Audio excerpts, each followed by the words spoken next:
ओम श्री गंगाई नाथाय नमः। ओम श्री गंगाई नाथाय नमः। ओम श्री गंगाई नाथाय नमः। जय श्री गुरुदेव, जय श्री गुरुदेव, जय श्री गुरुदेव, जय दादा गुरुदेव, जय दादा गुरुदेव, जय दादा गुरुदेव। सभी साधक और साधिकाओं को जय श्री गुरुदेव।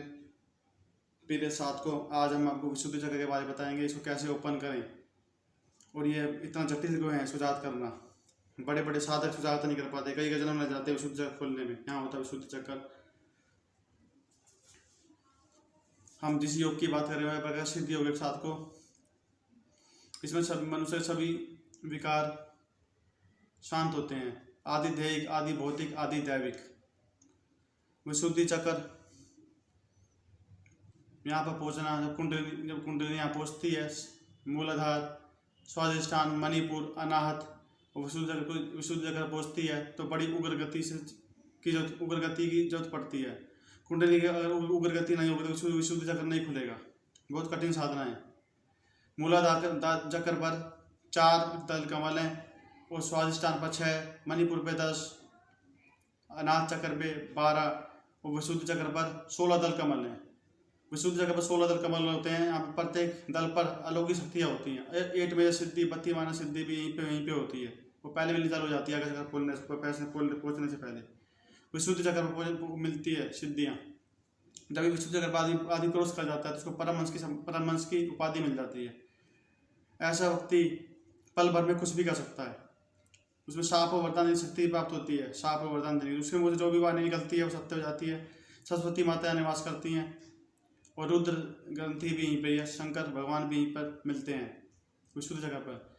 विशुद्धि चक्र पर एक थायराइड ग्रंथि होती है। अगर जब तक इसके ऊपर झिल्ली नहीं कटेगी, जब तक विशुद्ध जगह क्रॉस नहीं होगा और उसके होने वाले लाभ नहीं मिलेंगे। जब साधक यहाँ पहुँचता है विशुद्ध चक्र पर तो उसके प्रारब्ध कर्म कटने चालू हो जाते हैं। उसको बीमार होने लग जाता है, उसका गला खराब होने चालू हो जाता है विशुद्ध चक्र का। वो सोचता है ऐसे रोग मेरे को ऐसे रोग क्यों पकड़ रहे हैं जबकि मैं साधना कर रहा हूँ बड़े लंबे समय से। विशुद्ध चक्कर पर खराब होने चालू हो जाता है, गला खराब होने चालू हो जाता है। विशुद्ध चक्कर में बहुत दर्द होता है। यहाँ पर दर्द होता है ग्रंथि में, थायराइड ग्रंथि है, क्योंकि यह जटिल प्रोसेस है सुजात करना विशुद्ध चक्कर को।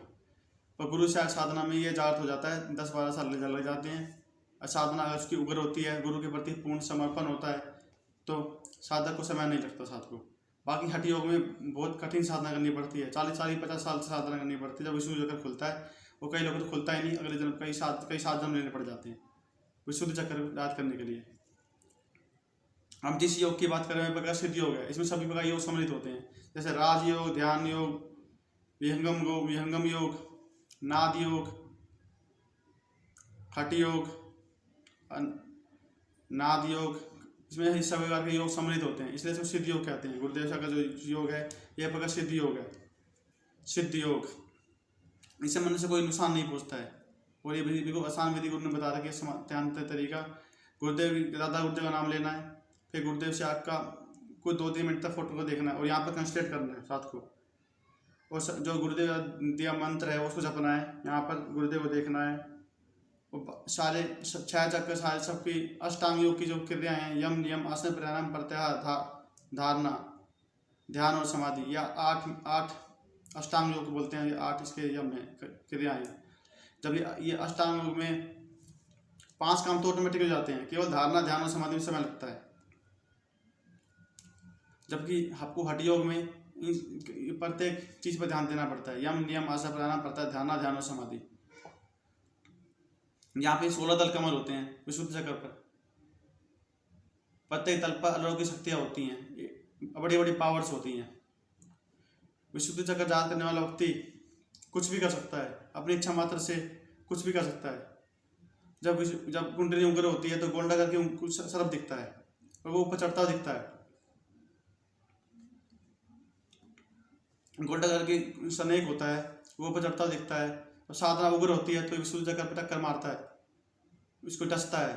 मतलब उसके अंदर अग्नि निकलती है, भयंकर अग्नि निकलती है। कुंडली में अग्नि होती है बहुत तगड़ी, वो अग्नि चलती है। रेड गड्डी में गर्म रोड जैसा महसूस होता है, चढ़ती हुई एनर्जी।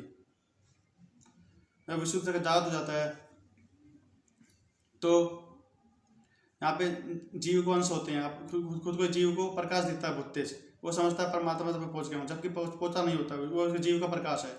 हमारे जीव का प्रकाश 7 सूर्य के बराबर है। ये परमात्मा का तो जानते ही नहीं, इसका मतलब कितने सूर्य बहुत बहुत ऊपर स्टेज पर होता है, अल्ट्रा स्टेज होती है ये सारा चक्कर।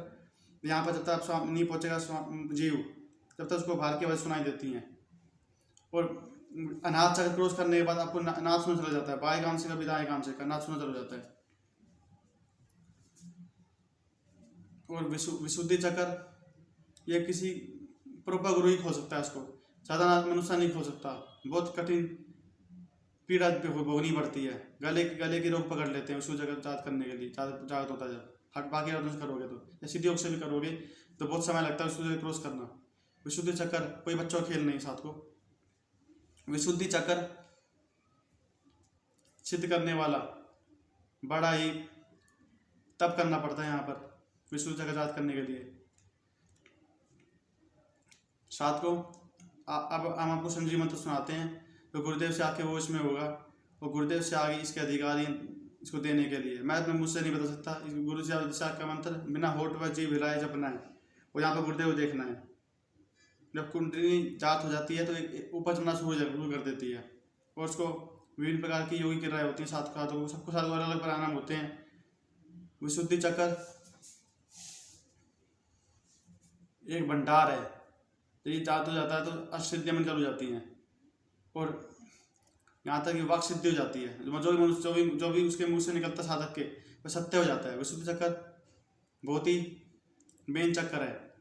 जब भी आप शास्त्र पहुंच जाते हैं, जबकि आरोग्य कर्म साधना चालू हो जाती है, नीचे से ऊपर की साधना चालू हो जाती है, तो आरोग्य कर्म साधना होती है। ऐसा घोड़े मूलाधार से स्वादिष्ठान, मणिपुर, अनाहत, विशुद्धि, आज्ञा, सहसार, यहाँ पे चक्र दिखते हैं, घूमते हुए दिखते हैं। उसका ओरा मंडल बढ़ोतरी होती है।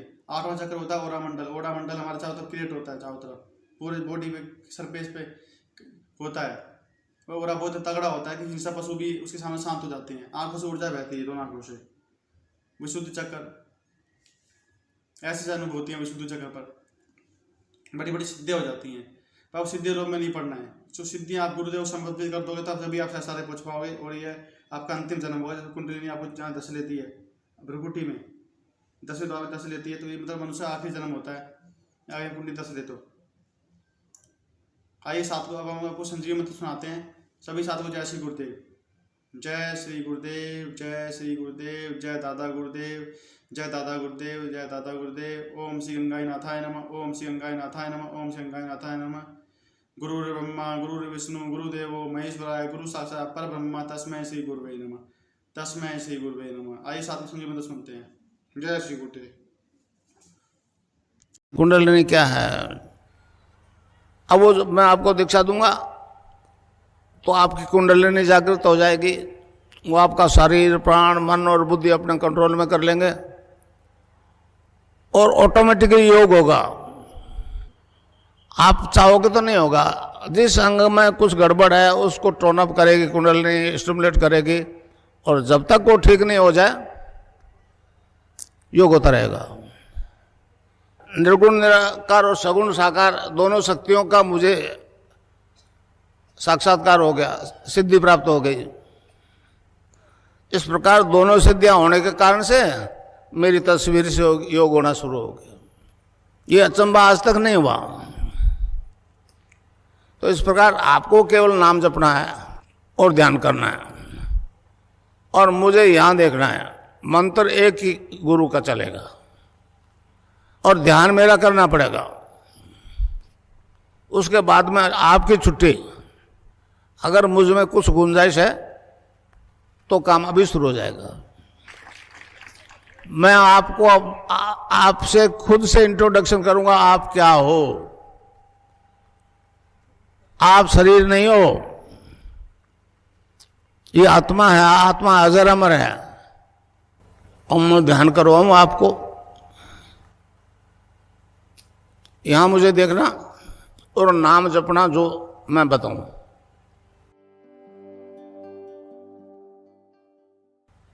एक छोटा सा सेंटेंस है, तो मंत्र है क्लिंग कृष्ण क्लिंग, क्लिंग कृष्ण क्लिंग। तो इसको जपना है राउंड द क्लॉक। तो किसी बीमारी से ग्रसित हो, इससे ठीक हो जाओगे आप। अच्छा, अब ध्यान करो भाई 15 मिनट। यहां मुझे देखो और नाम जब चालू रखो। कोई प्रकार की योगिक क्रिया हो तो घबराएगा नहीं। 15 मिनट ध्यान करो, 15 मिनट में अपना बंद हो जाएगी। मन ही मन जपो, और जीव नहीं रहना चाहिए। क्लिंग कृष्ण क्लिंग क्लिंग कृष्ण क्लिंग क्लिंग कृष्ण क्लिंग क्लिंग कृष्ण क्लिंग क्लिंग कृष्ण क्लिंग।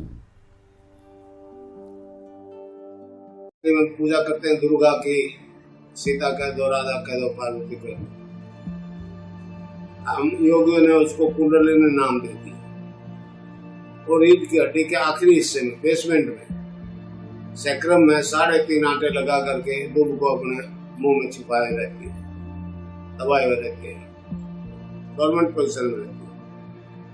मैं जब दीक्षा देता हूँ तो वो जाग जाती है और सीधी खड़ी हो जाती है। भारतीय योग दर्शन में योग के 8 अंगों का अनुष्ठान बताया है पातंजलि ऋषि ने। यम, नियम, आसन, प्राणायाम, प्रत्याहार, धारणा, ध्यान और समाधि। तो धारणा, ध्यान और समाधि ये सूक्ष्म अंग। जागृत कुंडलिनी सारी योगिक क्रियाएं स्वयं अपने अधीन करवाती है। जितने भी सिस्टम्स हैं, सारे सिस्टम्स को एक साथ स्टिमुलेट करती है, डेवलप करती है। According to Hindu philosophy, each human being has a feminine energy force known as the Kundalini. Kundalini is interpreted as a snake which resides in the dormant state inside the largest and the lowest vertebrae called the sacrum. When Kundalini releases its tail from its mouth, this state is considered to be awakened state. In awakened state, Kundalini starts moving upwards, gradually penetrating and awakening different chakras located in different parts of the body. It is believed that Kundalini can be awakened in different ways, including an initiation by a spiritual guru. Hindu philosophy is not the only one that mentions the concept of Kundalini, but in fact, it has also been mentioned by the history of other countries, including Egypt, that tells about ancient Egyptian pharaohs. Siddha Yoga meditation can be quite an extraordinary experience. During meditation, many people experience